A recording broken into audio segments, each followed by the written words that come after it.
Good evening, everybody, and welcome to the East Gippsland Shire Council's meeting of Tuesday the 9th of April 2024. East Gippsland Shire Council live streams, records and publishes its meetings via webcasting. These recordings are available for viewing by the public by following the link on Council's website. During the meeting, any member of the public who are addressing the Council will have their image and comments recorded. No other person has the right to record Council meetings unless approval has otherwise been granted by the Chair. In line with the Local Government Act 2020, councillors are able to attend council meetings electronically or in person, and the meetings will be open to the public via live streaming. If technical difficulties are experienced with the live streaming during the meeting, we will adjourn until the issue is resolved. If technical issues cannot be resolved, the meeting may be postponed to a later date or time. East Gippsland Shire Council acknowledges the Gunai-Kurnai, Monero and Bidwell people as the traditional owners of this land that encompasses East Gippsland Shire and their enduring relationship with country. The traditional owners have cared and nurtured East Gippsland for tens of thousands of years. Council value their living culture and practices and their right to self-determination. Council pays respect to all Aboriginal and Torres Strait Islander people living in East Gippsland, their elders, past, present and future. A member's attendance can only be recorded as present at a council meeting when the member can confirm that they meet all of the following criteria. Firstly, that they can hear proceedings and be heard by other members in attendance. And secondly, that they can see other members in attendance and can be seen by other members. I'll now confirm with each councillor attending online in turn that they can see, hear and be heard by each other, and to note assurance from each that the location they are participating from is secure to ensure confidential deliberations remain confidential. Councillor White, can you see and hear us? Yes, I can. Very good. And can you assure us the location you're participating from this evening is secure? Yes, it is. Excellent. Thank you, John. Councillor Buckley, can you see and hear us this evening? Yes, Mayor, I can. Excellent. And can you assure us the location you're participating from is secure? Indeed it is. Thank you very much. If a councillor participating electronically experiences technical difficulties during the meeting, we may adjourn briefly to enable the councillor to rejoin the meeting. Should the councillor be unable to reconnect within 5 minutes, the meeting shall resume in the councillor's absence. Agenda item 1.2 is apologies. Ms CEO, are there any apologies for the time? We have one this evening, Mayor, from Councillor Kirsten Van Deel. Thank you very much. Agenda item 1.3 is declarations of conflict of interest. Are there any declarations of conflict of interest for tonight's meeting? I see none. Agenda item 1.4 is confirmation of minutes. Councillors, do I have a mover to confirm the minutes of the council meeting held most recently are an accurate reflection of that meeting? Thank you, Councillor Stowe. Second, Councillor Allen. Councillors, would anybody like to speak to that motion? No? In that case, I'll put the motion. Is the motion... would anybody else like to speak to the motion? Is the motion opposed? No, in which case I'll put the motion to the vote. All those in favour? And that's passed unanimously. Thank you, councillors. Agenda item 1.5 is next meeting. The next meeting of council is scheduled to occur on Tuesday, the 30th of April. The 30th of April, thank you, CEO, 2024, at the Corporate Centre at 273 Main Street, Bairnsdale, commencing at 6 p.m. I might just pause briefly there to recognise a junior Rotarian we have with us this evening, young Archer Rickman of St Brendan's Primary School. And Archer, I might just take this opportunity to present you with a Shire pin.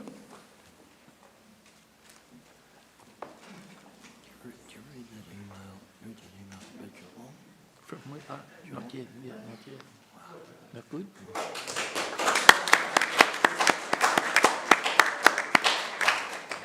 Michael Maloof was right, I think. Yeah.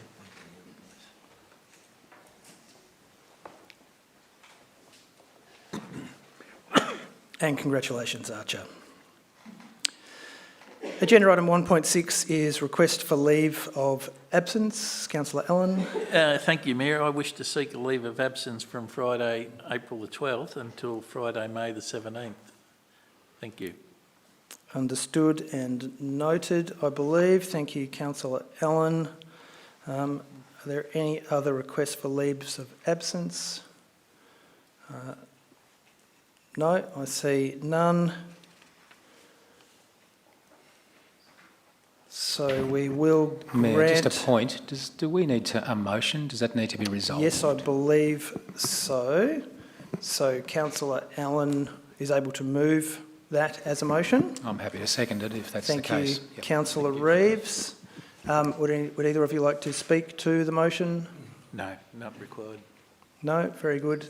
Is the motion opposed? Would anybody else like to speak for or against the motion? No, in which case I'll put the motion to the vote. All those in favour?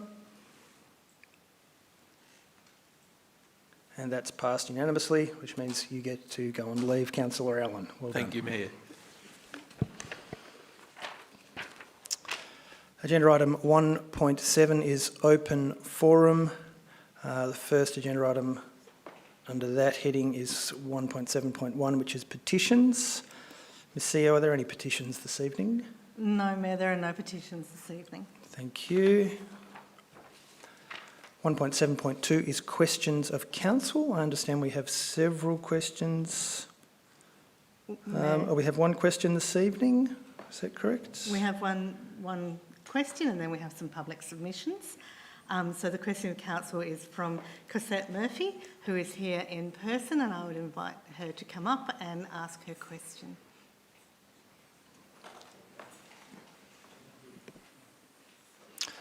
Welcome, Ms. Murphy. Thank you, Tom. Is working? Wonderful. Good evening, everybody. Very simple questions in relation with agenda today, which is 5.1.1, which is service centre and library 12 months trial. The question is, what are the requirements for creating an advisory committee for customer experience, library and communication? Thank you, Cosette. And I might Thank you. just get Mr. McConnell to provide an answer to your question, if that's okay. Yeah. Thank you, Mayor, and through you. So advisory committees are formally established by Council where Council identifies a specific need for sectoral or specialist advice. So it's about very specific advice. And this then follows an endorsed charter or terms of reference that sets out the requirements and membership. In relation to customer experience, libraries and communication, Council seeks its feedback in relation to these through a range of mechanisms, including a community perception survey, which happens each year, regular meetings with friends groups, and through engagement on specific initiatives. Okay. Thank you, Mayor. Thank you. Thank you, Cosette. Thank you, Mr. We do have some other public submissions, but I think they're questions, public submissions at 1.7.3, but they're probably better heard at that agenda item. That's right. We have 3 public submissions, and we'll ask those people, I believe they're in the gallery, so we'll ask them when that item is being heard, and we'll ask you at the beginning of that item to come up rather than right now. So it's not far away, but we'll just hold those public submissions until that time, Mayor. Very good, and thank you for your patience. Agenda item 1.8 is items for tabling. We've received no items for tabling, Mayor. Very good. Agenda item number 2 is notices of motion. We've received no request for councillors for a notice of motion. Very good. Agenda item number 3 is deferred business. I There's believe there is no deferred none. business on tonight's agenda. Agenda item number 4 is councillor and delegates report, and councillors, I would just ask, in line with our previous agreement and understanding, that we will submit our delegates reports in written format for inclusion in the next meeting's agenda rather than present them, so as to save time.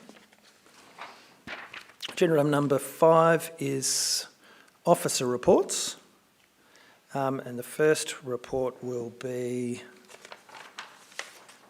5.1.1, service centres and library 12-month trial, and the General Manager for Business Excellence. So, Mayor, we do have 3 public submissions. That We do, so we might go invite to those first. come Thank up you, first. CEO. So, Julie Baldwin, if you'd like to come forward and make your submission. Thanks. and just a reminder that public submissions can be for a maximum of 5 minutes. I'll start tapping my wrist if you start going over time, but please feel free to make a start whenever you like.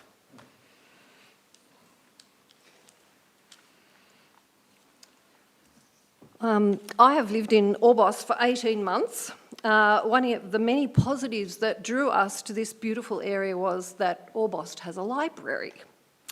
I became a member of the Friends of Orbost Library in the last few months when I became aware of the Shire's plans to reduce library hours. So I thank you for the opportunity to speak on behalf of the Friends of Orbost Library and as a member of the Orbost community. This submission is a collaborative effort of Friends of Orbost Library members. We appreciated that Luke Robinson took the time to share details of the office's recommendations personally to the Friends of the Library groups. We value this cooperation and hope this is indicative of the Shire's wish to allow us to work alongside the Council. We hope this cooperation will continue as we all want the best library service possible for our community, especially in this postcode that is one of the lowest socio-economic areas and has one of the lowest educational outcomes in the state. We have been very encouraged by the data collection initiative, which supported what we already knew, that our local community values their library and considers our library service to be very important. In fact, the local community support and response has been unanimous, as you are no doubt aware. We trust that the next stage of data collection will be fine-tuned to provide even more useful insights into this marvellous service that is so valued by the community. We hope that the Library Friends can partner with this process as we can provide valuable insights. If the Council does not accept the Office's recommendations, we will appeal your decision, but we hope, given the positive data outcomes, that you will wholeheartedly support these recommendations. Thank you. I'll finish with a quote from a well-known social reformer, Henry Ward Beecher. "A library is not a luxury, but one of the necessities of life." Thank you, Julie. Our next presenter this evening is Simon Lynch.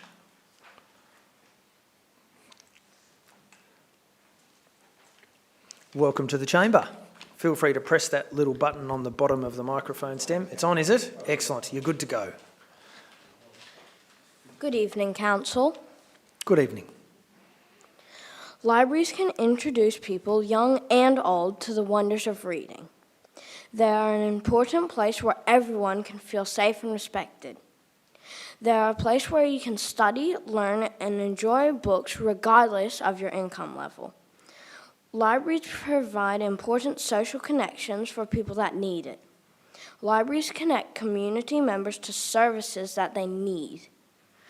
Although libraries can supply information through books, libraries are also crucial for people that need practical information, like how to download an app or how to report something to the Council.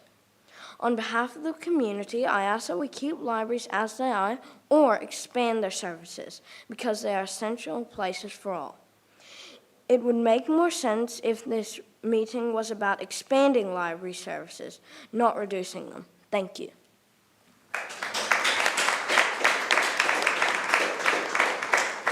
Thank you very much, Simon, for your presentation, and well spoken.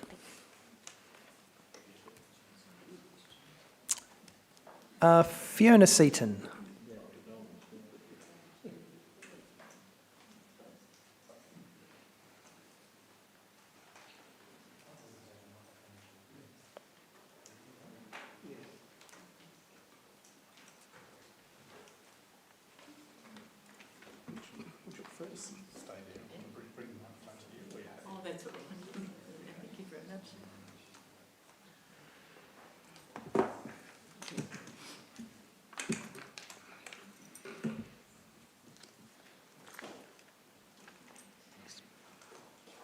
Sorry to be slow. No, that's fine. Welcome, Fiona. Thank Please you start very when much. you're ready. Thank you for giving me the opportunity to speak tonight. Before I start, I'd like to congratulate Fiona on her appointment as our new CEO.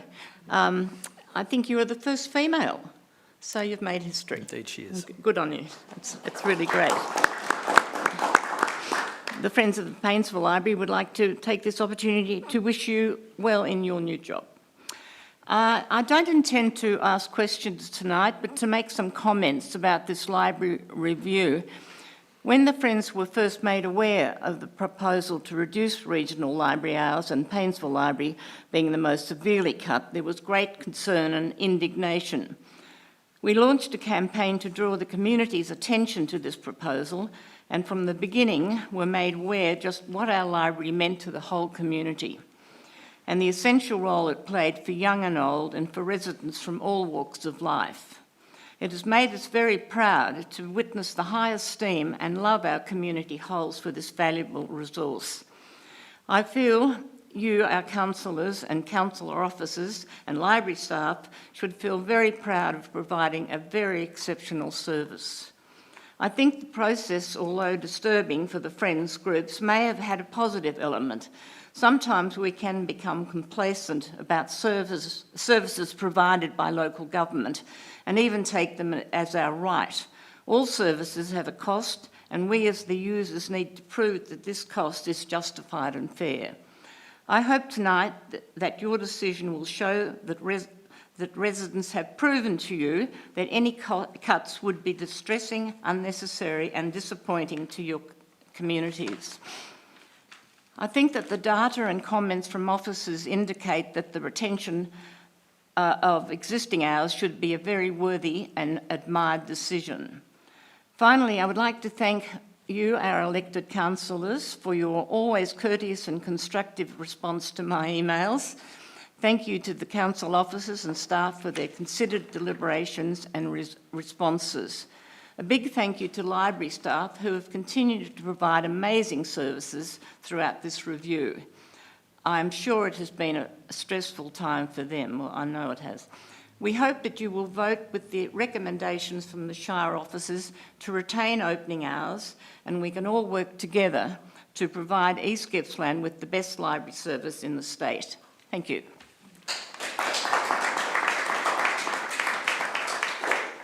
Thank you very much, Fiona. Thank you.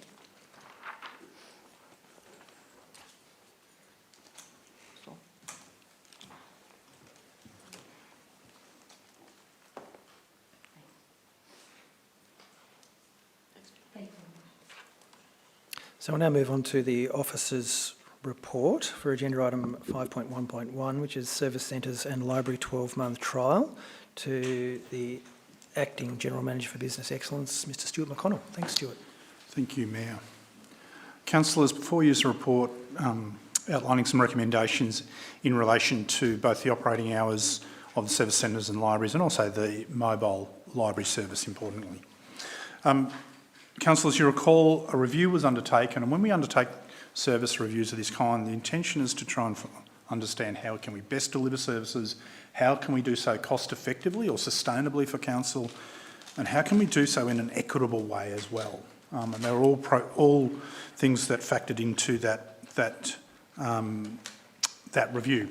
Officers brought forward some proposals, there was consultation and there was feedback provided, and based on that feedback from the consultation process, a decision was made by council to put in place a trial and to trial a continuation with what was some very minor really adjustments to the hours operating at different service centres and libraries, but importantly introducing a second mobile service which increased the coverage and equity of the service provided. So I think, as was raised in the speakers before, this was an opportunity indeed to actually increase council services, particularly for the remote areas of our municipality, which often miss out. Since January 23, those trial hours have been in place at our service centres and libraries, and since May we've had the second mobile service vehicle on the road providing services to more remote communities, schools, nursing homes and similar. And As part of that, we've increased the number of sites that we visit by 40%. Through this time, we've continued to collect data, so we understand what the use has been through this period. And you'll recall one of the challenges with undertaking the review was the influence of the COVID period, and so the additional data collection has been important. Some of this data was shared with the community in December last year, 9 months, and then 12 months of trial data was presented in March this year. And we'll continue to collect data to understand how our library and service centres are being used by community. Whilst that use fluctuates across all the sites, there's no particular trend that says there's key times, places, etc., that the particular services are not being used, and so that really supports the proposition that the hours that have been reflected in the trial are appropriate. The minor changes to opening hours, which is half an hour here or there, doesn't appear to have had a broader negative impact on the community accessing those services, which is also important. One of the things that I do note is that when the decision was made to undertake the trial, it was anticipated at that point in time that would require an additional $240,000. And so that allocation was made for the purpose of the trial, so it was an increase in the service.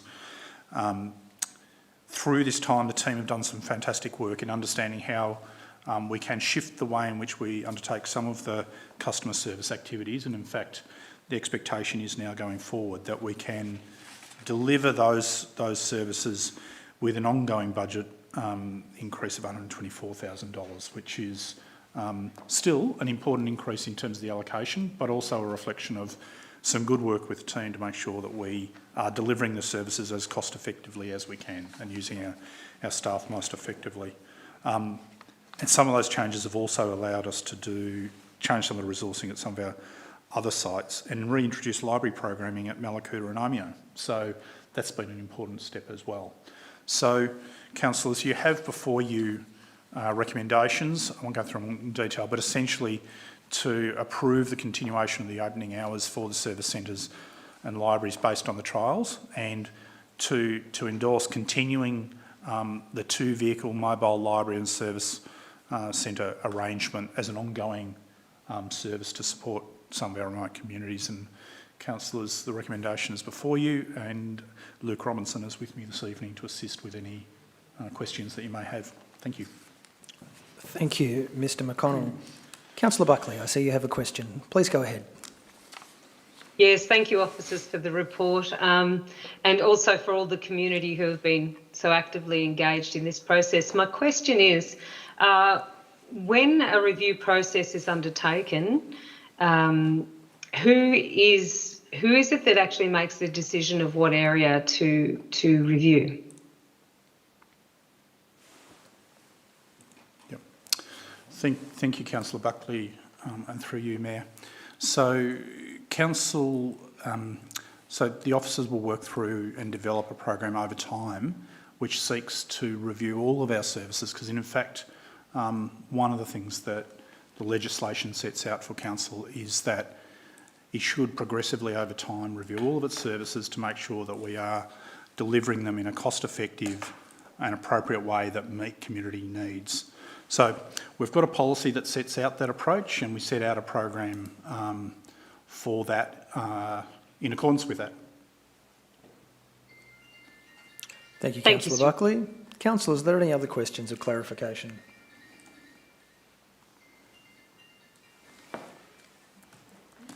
No, I see none.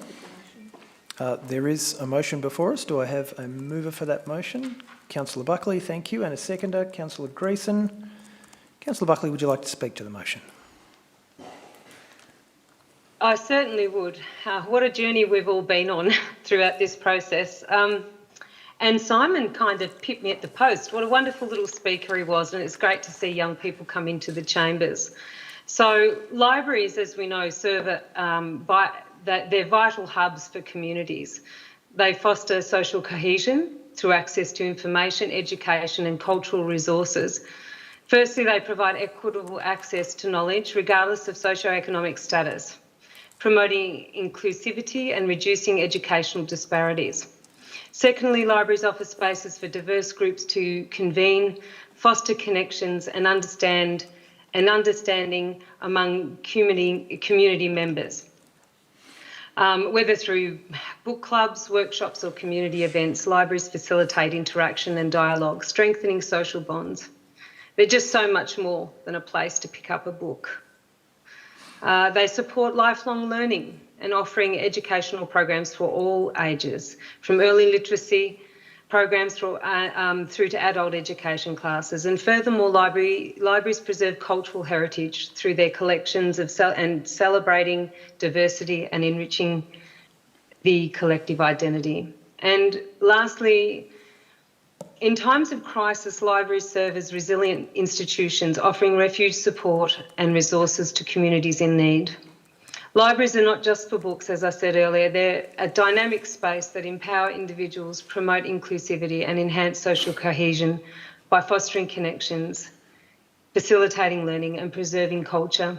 So it's with pleasure that we've made the really important decision to support our libraries, and I'm also very grateful for officers for listening to me and others around the table when we suggested that we have the outreach services so that we could reach 40% more in our community. And I really, hope, as someone who used to get on the bus, and Mr. Ridout used to loan me books up here in the mountains for many, many years, it's a successful, story that I was able to learn a whole lot more just because we had a mobile bus facility. So I will hand it over to the seconder, or back to the Mayor. Thank you very much for allowing me this time to be able to acknowledge the importance of our libraries and the community that I've met with that have ensured me that they will support our libraries into the future. Thank you, Mayor. Thank you, Councillor Buckley. And just to clarify, it's a decision that we are about to take, not one that we have already. Well, I implore. But we understand the sentiment. Yeah. All the same. Councillor Greason, would you like to speak to the motion? Thank you very much. Look, I'm really pleased to support these recommendations. Having heard from the community a year ago, very well expressed love for our libraries and services, and I agree with you that they need to be continued as they are, and the reviews of service delivery needs to happen across all council services. It's not specifically targeting libraries and service centres. Thank you. Thank you, Councillor Greason. Councillors, is the motion opposed? Would anybody else like to speak for or against the motion? We'll go Councillor Reeves, and then Councillor Allen, and then Councillor White. Thanks, Mayor. And then Councillor Uri. Thanks. Councillors, my take on this is that it's absolutely appropriate.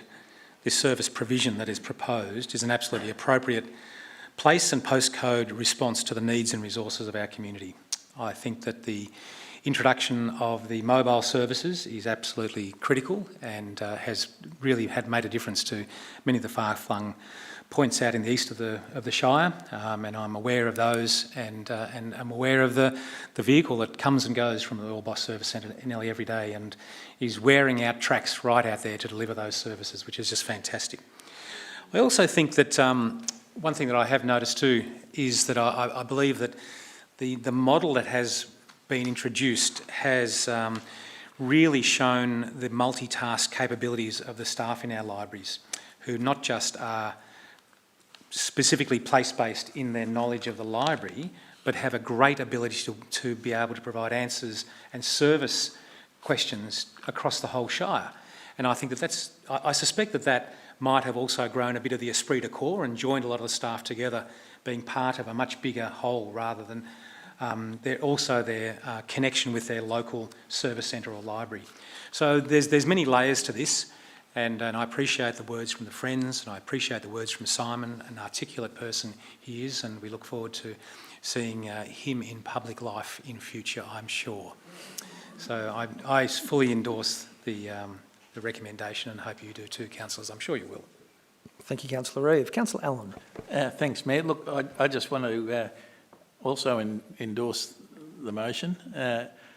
I think that, the process that we went through probably 2 years ago, it started at times, was very emotive, but at the end of it, we come to a position that allowed us to extend services to the more remote communities, which I think was one of my major goals out of the process, to provide those people with access, but at the same time maintaining the services that we provided in the other more populated areas.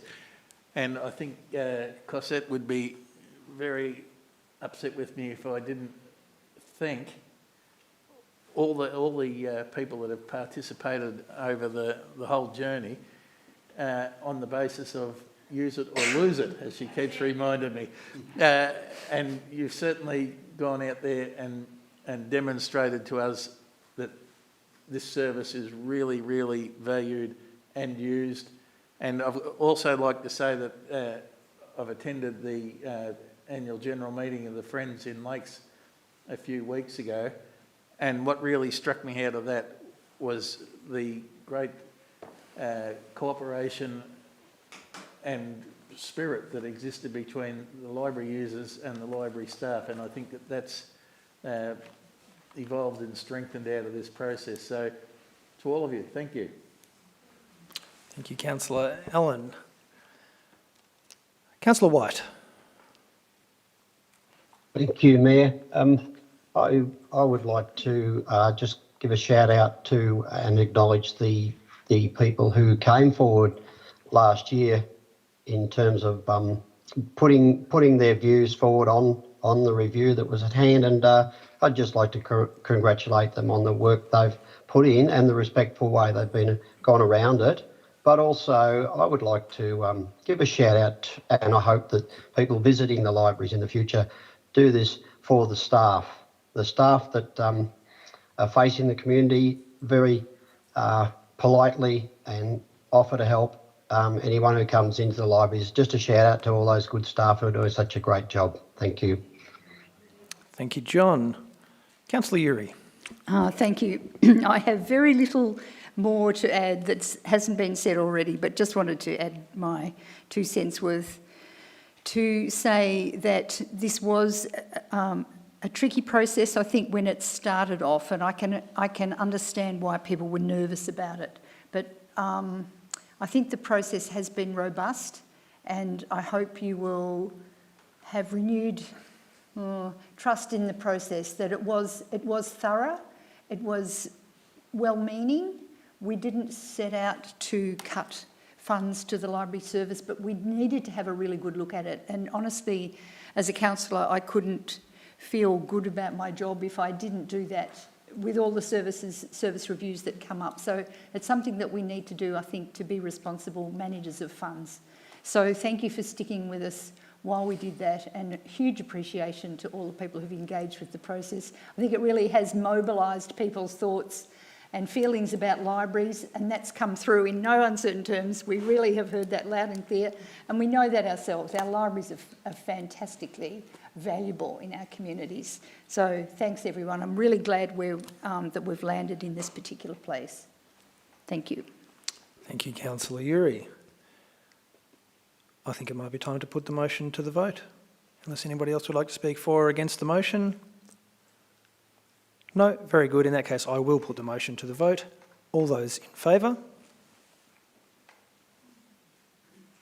And that is carried unanimously.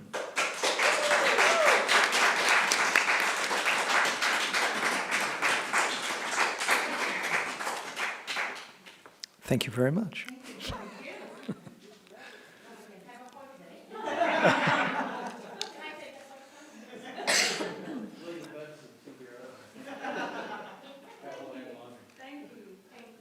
Yes, no worries. We will now move on to agenda item 5.1.2, which is the Advocacy Strategy 2024. And I think we'll go to the Acting General Manager of Business Excellence, Mr. Stuart McConnell. Thank you, Stuart. Thank you, Mayor. Councillors, before you a report that presents for your endorsement an updated advocacy strategy for 2024.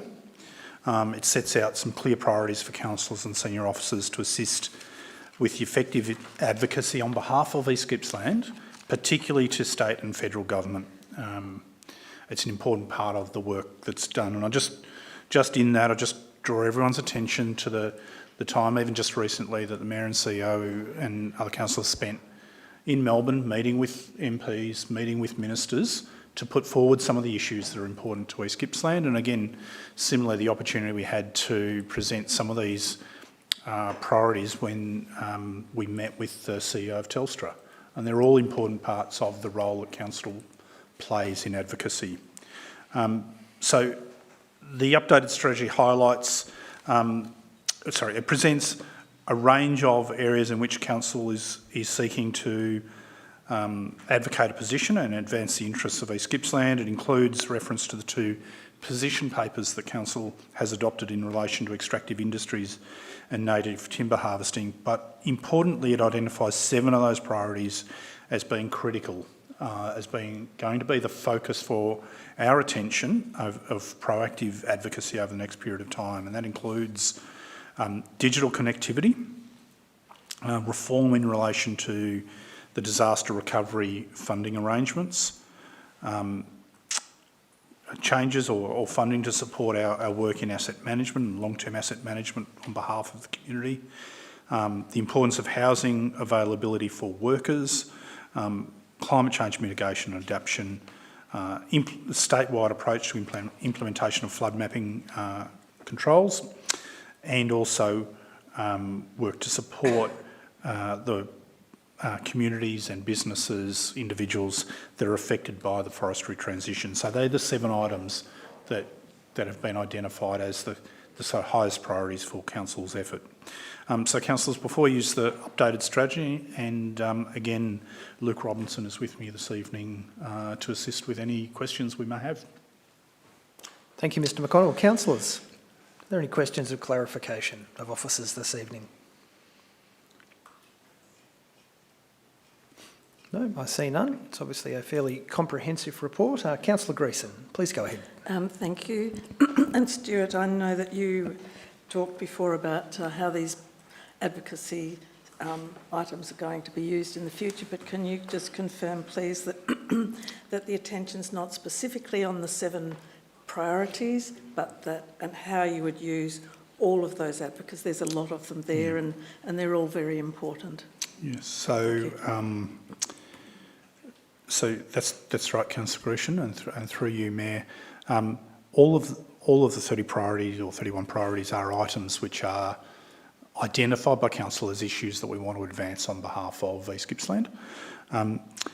For example, there's priorities in the longer list in relation to education and both tertiary and secondary education. And so when it happens that we are meeting with representatives, ministers, others that have those portfolios, we'll raise those issues. So we have done so with the minister that has TAFE as part of her portfolio. We've taken that opportunity and we will continue to do things of that kind.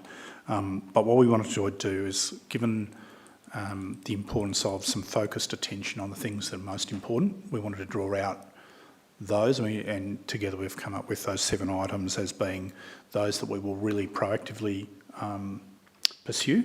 But when the opportunities are there and we're meeting with the right stakeholders, we'll bring forward all of those other priorities that are relevant to that person and that discussion. Thank you. Were there any further questions, councillors? Councillor Uri. Thank you. I just was going to try and do that, but I wasn't quick enough. Can you please just confirm that the advocacy strategy is available on council's website, please? Certainly the current one is available on our website, and this one will be after it's been up. Assuming councillors endorse it, we'll update it and what's on the website. And through you, Mayor, if I can add, the priorities are also, we'll have some more detail and information sheets that are available on the website as well once this is, if council adopts this tonight as well. And there's already some of that information there from the existing strategy as well. So there's a bit more meat on the bones, you might like to say, on the website. Thank you, Luke. Councillors, were there any further questions of officers? No. There is an officer recommendation in the report. Do I have a mover for that motion? Thank you, Councillor Uri. Councillor Greason as a seconder. Councillor Uri, would you like to speak to the motion? Thank you, Mayor. This advocacy strategy represents a whole lot of work, probably many hours of conversation around this table to get it right. It's something that is reviewed regularly, though. Every 12 months, I think it comes up for a review, and so the new council next year will have a chance to look at it again. But for now, I'm very happy to endorse this strategy and to encourage my fellow councillors to endorse it as well. I think we've shown how having this document at the ready when opportunity arises to meet with other levels of government and representatives is really, really useful. So I encourage other councillors to support it. Thank you. Thank you, Mandy. Councillor Greason, would you like to speak to the motion? Yes, thank you. Sorry, everyone. I think it's important to understand that these advocacy items are not specifically council responsibilities, but are seen to be important to the whole community, and councils accepted the responsibility to advocate for those things. So I'm very keen to support this. Thank you. Thank you, Councillor Greason. Councillors, is the motion opposed? Councillor Buckley, are you opposing the motion, or would you like to speak? Well, it's interesting. I'm opposing a couple of aspects of the advocacy policy. However, I'm more likely to vote for the advocacy policy to succeed. However, I must oppose two elements of it. One is the rate capping issue. I don't support the position in this advocacy paper for the rate capping. And the second one is also what I feel is unachievable is the expectation of zero emissions climate change mitigation adaptation.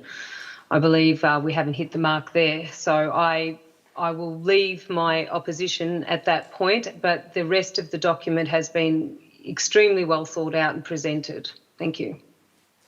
Thank you for your input, Councillor Buckley. Would anybody else like to speak for or against the motion? No, in which case, Councillor White. Yes, thank you. I will support the motion, but the same with me. I'm not keen on the rate capping strategy. So just to point that out, and some of the other things as Councillor Buckley spoke about. But mind you, there are many other advocacy statements there that we should support. So thank you. Thank you, Councillor White. Would anybody else like to speak for or against the motion? No, in which case I'll put the motion to the vote. All those in favour? And that is carried unanimously. Thank you, councillors. Now move on to agenda item number 6, which is urgent business. CEO, I believe there are no items for urgent business this evening. We have no urgent business, Mayor. Very good.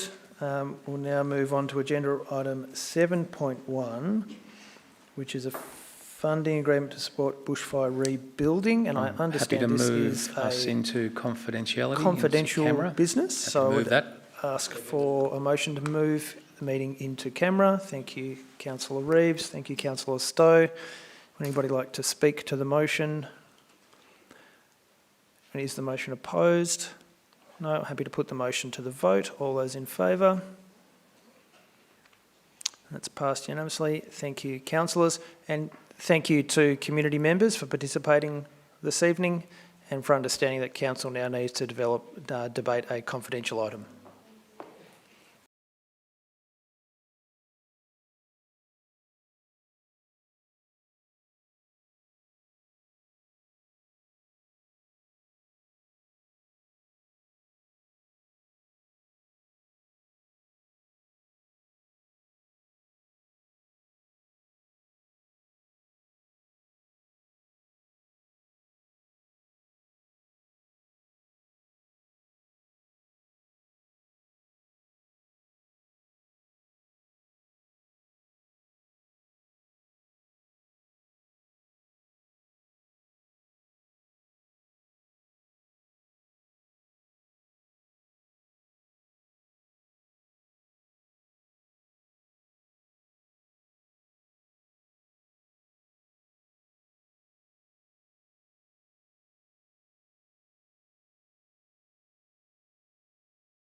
Agenda item number 8, welcome back everybody, is meeting close. So thank you councillors, thank you officers for your reports. That concludes the proceedings for tonight's meeting. Thank you everybody who has attended, and for those watching online, I'll now declare the meeting closed at 7:03. Thanks everyone and good night.